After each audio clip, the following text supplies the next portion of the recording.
What's going on, guys? This is Kaishra. Welcome back. So we are back with another video. On this video, we are going to cover top 5 decks with most potential post-Rota. So these are the decks that I think has a lot of potential and room for excellence this coming Rota format.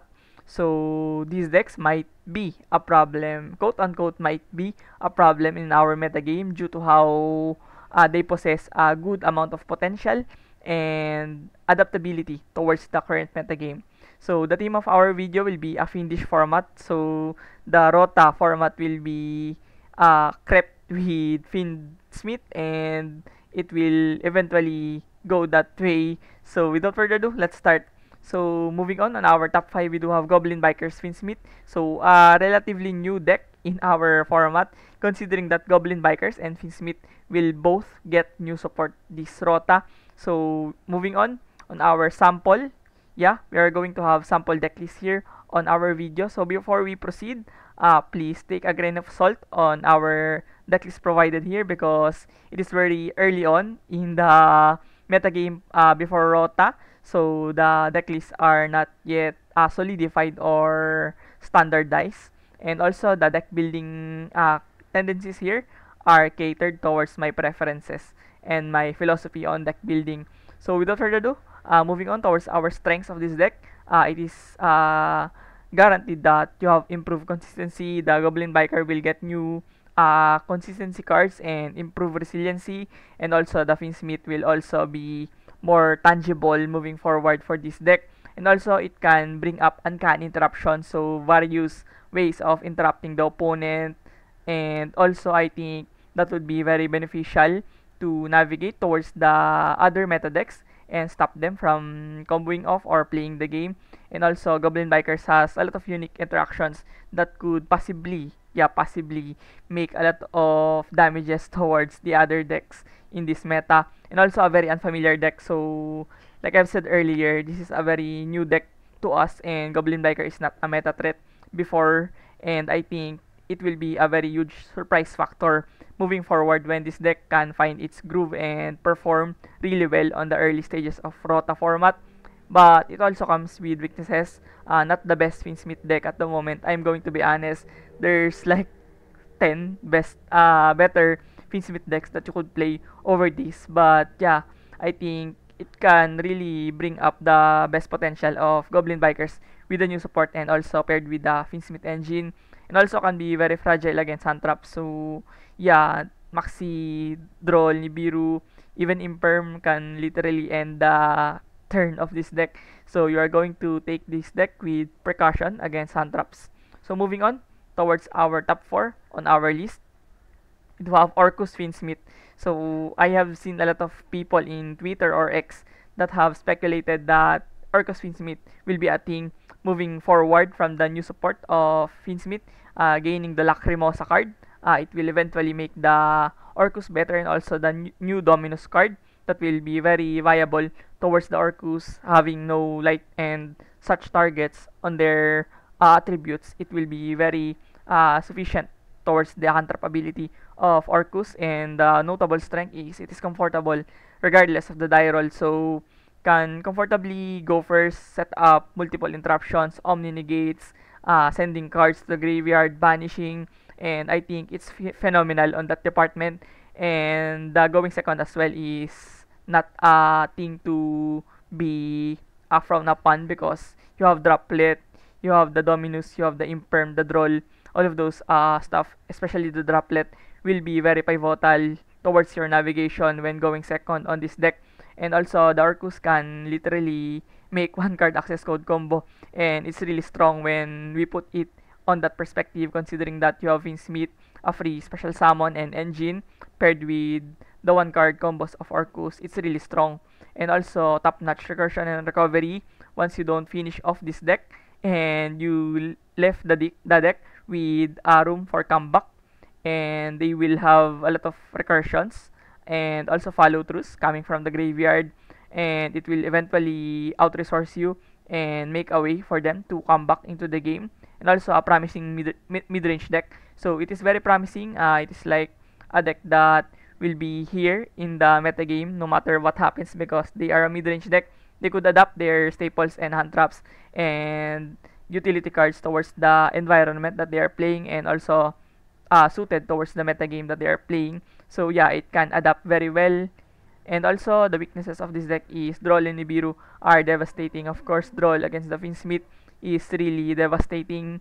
You cannot afford to lose against a single Droll and Lockbird using this Finsmith engine, and also Nibiru can hurt the Orcus line of play. And also, the deck is very, very, very graveyard reliant. So, graveyard hate can hit hard. So, there's been a bunch of floodgates and traps, and also shifter decks that are floating around, Ritual Beast, Runic, and even the likes of Eldritch and other meta beat decks are running rampant towards the local metagame scenes. So you will find it hard to cope and battle against those decks because the graveyard function is very important towards the succession of this deck. So yeah, moving on, we do have our top 3 in our list. So we do have Azamina, Finsmith, Adventure. So this is the part where things get dicey and feisty. So we do have Azamina, a very strong contender, moving towards our post Rota format. Azamina is like the modern Adventure and a new Finsmith engine, and also a new engine on the block that is broken, busted, and beyond unthinkable with this Azamina engine. So moving forward on our deck list, we do have our sample deck list of Azamina Finsmith Adventure. So the strength is very notable and obvious. It is the modern good stuff. Do you remember where Adventure was used to be a pile deck on post Brave Token era? No, they have been a good stuff deck for the most part before integrating towards the Phantom Knights, Prank Kids, and other decks that patronize the Adventure like Virtual World. So this is the modern version of it.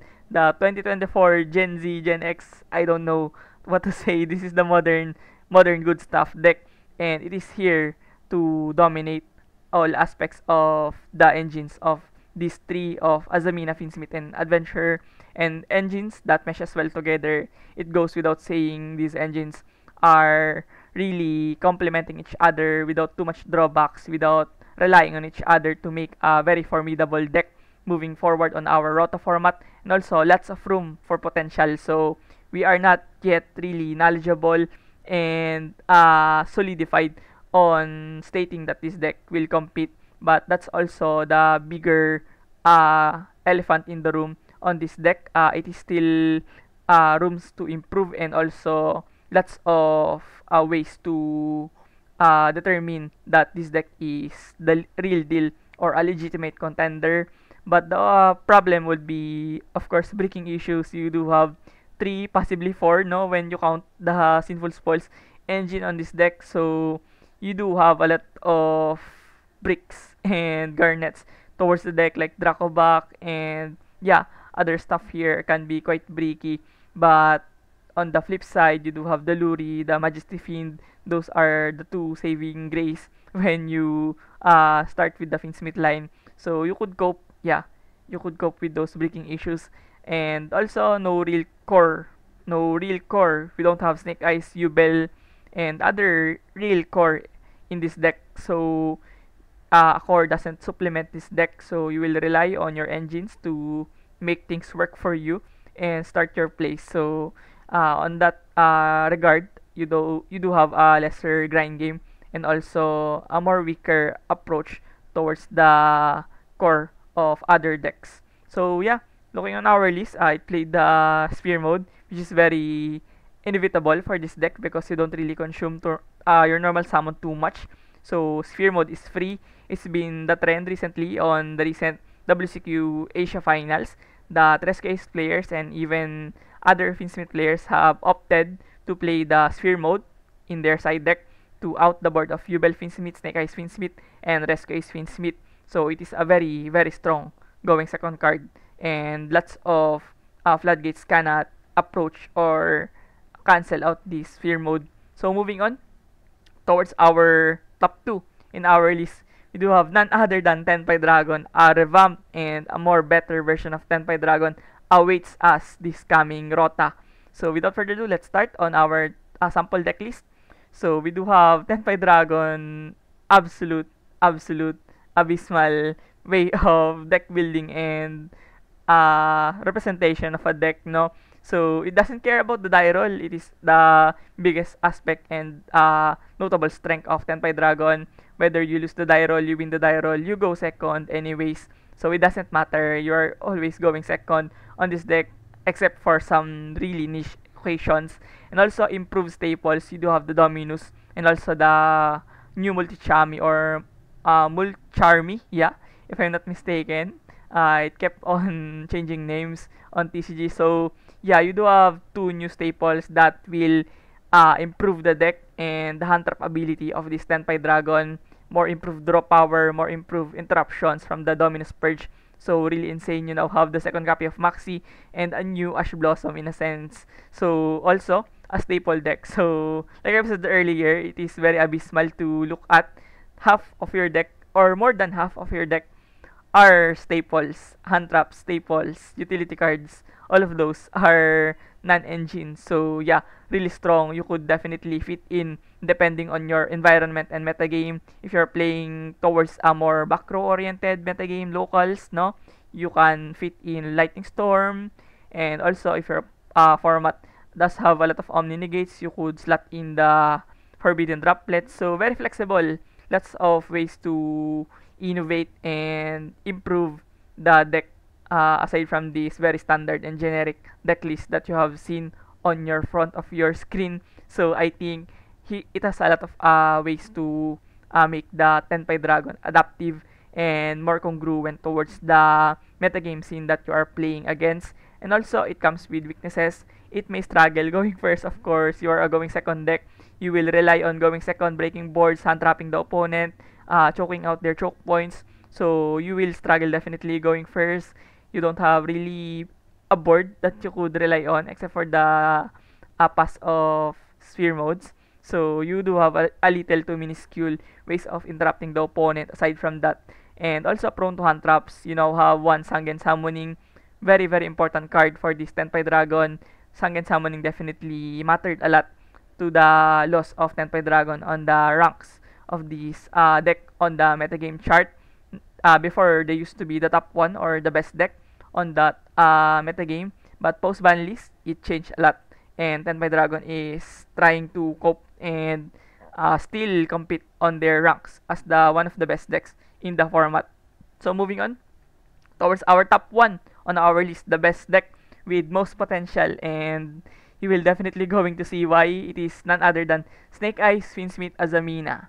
Those three, by just hearing those three words, it will definitely crumple your mind and bring a lot of thoughts towards this deck. Imagine Snake Eyes, a very modern and very powerful mid-range deck, paired with a broken engine of Fiendsmith, and now you add another broken engine in the form of Azamina. You now have a very competent and very powerful deck like the Snake Eyes, Azamina, Fiendsmith. So moving towards our sample deck list, it is not that really innovated, but I'm trying to fit in those three engines with the Sinful Spoils, using this Azamina as an engine, of course, while fitting in the new Fiendsmith cards. So we do have a deck that can possibly dethrone Nubel at the top. So even though Snake Eyes have been outperformed by Yubel, Fiendsmith, and Rescue Fiendsmith before, the Azamina could be the key towards their reclaiming, towards their throne on the best deck in the format.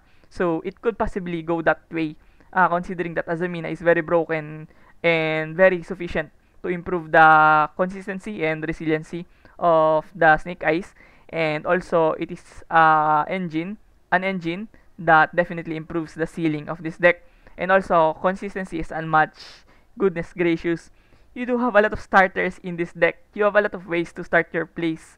The Poplar, the Bonfire, the Fiendsmith, the Engraver, and also the Witch, and even the Ash and the Azamina cards are also going to the root of your play.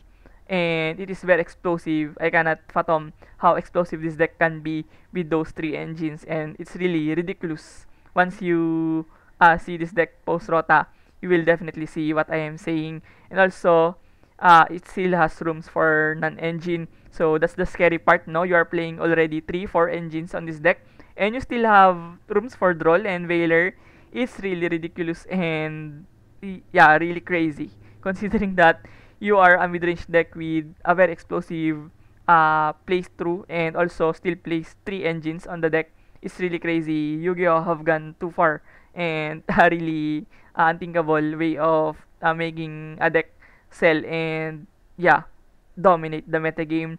And also, it comes with weaknesses. The roll is monstrous against this deck.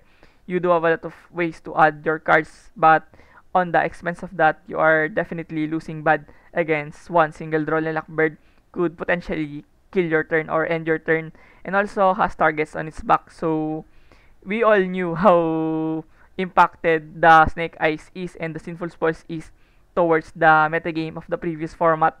So, of course, they have targets on their back.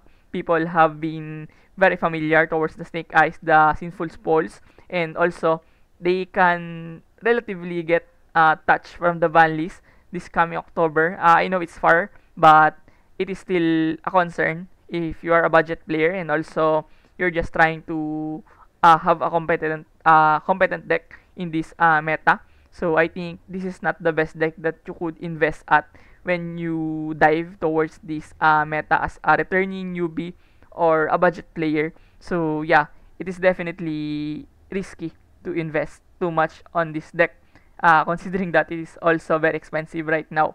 So yeah, that's the top one on our list. We do have Snake Eyes, Finsmith, Azamina.